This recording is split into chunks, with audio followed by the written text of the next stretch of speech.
നമസ്കാരം, എല്ലാവർക്കും പുതിയൊരു വീഡിയോയിലേക്ക് സ്വാഗതം. ആദ്യമായിട്ടാണ് ഈ ചാനൽ കാണുന്നതെങ്കിൽ ഒന്ന് സബ്സ്ക്രൈബ് ചെയ്യണേ. KCET എൻട്രൻസ് എക്സാമിൻ്റെ ഡ്രസ് കോഡ്, അതുപോലെ എക്സാം ഹാളിൽ എന്തൊക്കെ കൊണ്ടുപോകാം എന്നതിനെക്കുറിച്ചാണ് ഇന്നത്തെ വീഡിയോ. കർണാടകയിലെ വിവിധ സെൻറ്ററുകളിൽ വെച്ചാണ് KCET എൻട്രൻസ് എക്സാം നടക്കുന്നത്. ഏപ്രിൽ 18-ാം തീയതിയും 19-ാം തീയതിയുമാണ് എക്സാം. KCET എൻട്രൻസ് എക്സാമിൻ്റെ ഡ്രസ് കോഡിനെ കുറിച്ച് വിശദമായിട്ട് പറഞ്ഞിട്ടില്ല. നീറ്റ് എക്സാമിൻ്റെ ഡ്രസ് കോഡ് പോലെ വളരെ സ്ട്രിക്റ്റ് ആയിട്ടുള്ള ഒരു ഡ്രസ് കോഡ് അല്ല KCET എൻട്രൻസ് എക്സാമിൻ്റേത്. ആൺകുട്ടികളും പെൺകുട്ടികളും ലൈറ്റ് കളർ ഉള്ള ഒരുപാട് പ്രിന്റുകളൊന്നുമില്ലാത്ത ഡ്രസ്സ് ധരിക്കുന്നതാണ് ഉചിതം. ഒരുപാട് പോക്കറ്റുകളും പ്രിന്റുകളും ബട്ടൺസുമുള്ള ഡ്രസ്സ് ഒഴിവാക്കണം. പെൺകുട്ടികൾ ജീൻസ്, ലെഗിൻസ് എന്നിവ ഒഴിവാക്കണം.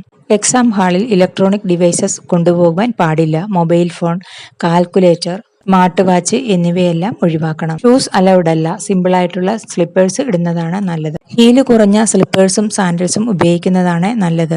പെൺകുട്ടികൾ ഹെവി ജുവലറീസ് ഒഴിവാക്കണം. ആൺകുട്ടികൾ simple light coloured half sleeve dress ധരിക്കുന്നതാണ് നല്ലത്. OMR ഷീറ്റ് ബബിൾ ചെയ്യുന്നതിന് വേണ്ടി ബ്ലാക്ക് അല്ലെങ്കിൽ ബ്ലൂ കളർ ബോൾ പോയിന്റ് പെന്നാണ് കൊണ്ടുപോകേണ്ടത്. Admit card, passport size photograph എന്നിവ നിർബന്ധമായും കൊണ്ടുപോകണം. നീറ്റ് എക്സാമിൻ്റേതുപോലെ വളരെ സ്ട്രിക്റ്റ് ആയിട്ടുള്ള ഡ്രസ് കോഡല്ല KCET എൻട്രൻസ് എക്സാമിൻ്റേത്. BSc നഴ്സിംഗിൻ്റെ അഡ്മിഷന് വേണ്ടി ഏപ്രിൽ 18-ാം തീയതിയും ഏപ്രിൽ 19-ാം തീയതിയും നടക്കുന്ന എക്സാം എഴുതണം. ഫിസിക്സ്, കെമിസ്ട്രി, ബയോളജി എന്നിവയാണ് എഴുതേണ്ടത്.